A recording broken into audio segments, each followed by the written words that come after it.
o push dito sa dulo, tatalon o lilipat yung gear sa likod ng mga 4 o 3 papunta sa malalaki. So quick ano siya quick change. So kung galing ka sa heavy gear o yung maliit na gear, then nag full stop ka, so need mo magpalit agad ng medyo magaan na padjak. So todo mo lang siya din ganito. Yan. Ito yung brand Uno. Then ito LCD display ito nung electric kit, electric mid-drive motor kit natin. Ito yung kanyang switch o controls. Then sa stem 100 mm to. Ano nga bang degree nito?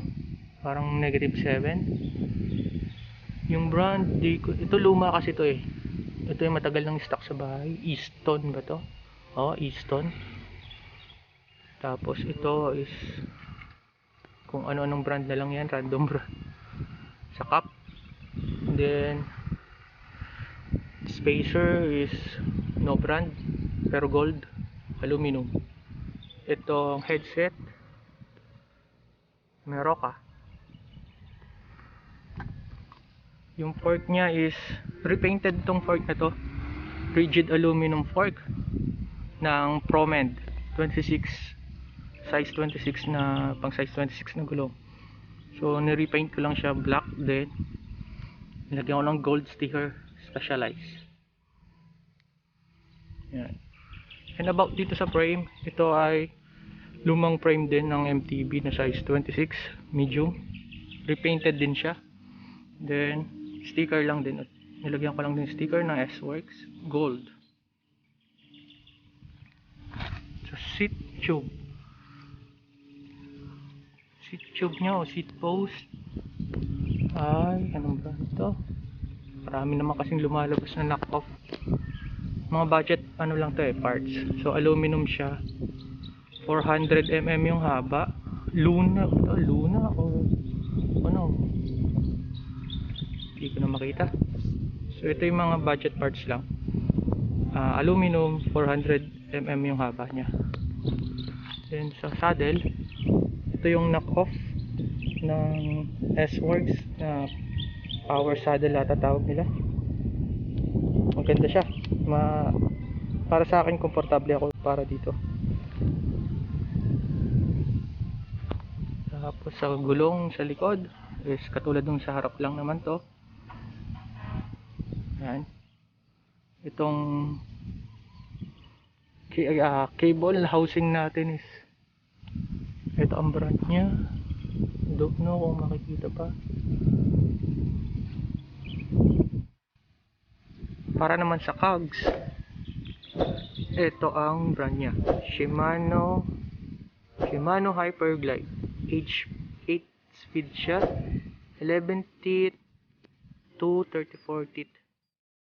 Yan. Ganda tong cogs na to mabilis siya mag shift dahil nga doon sa Hyperglide na tinatawag nilang technology. Then the railer is yung kapartner na Sensory Flex. Yan. Yung chain natin is hindi ko na rin matandaan kung anong klase to.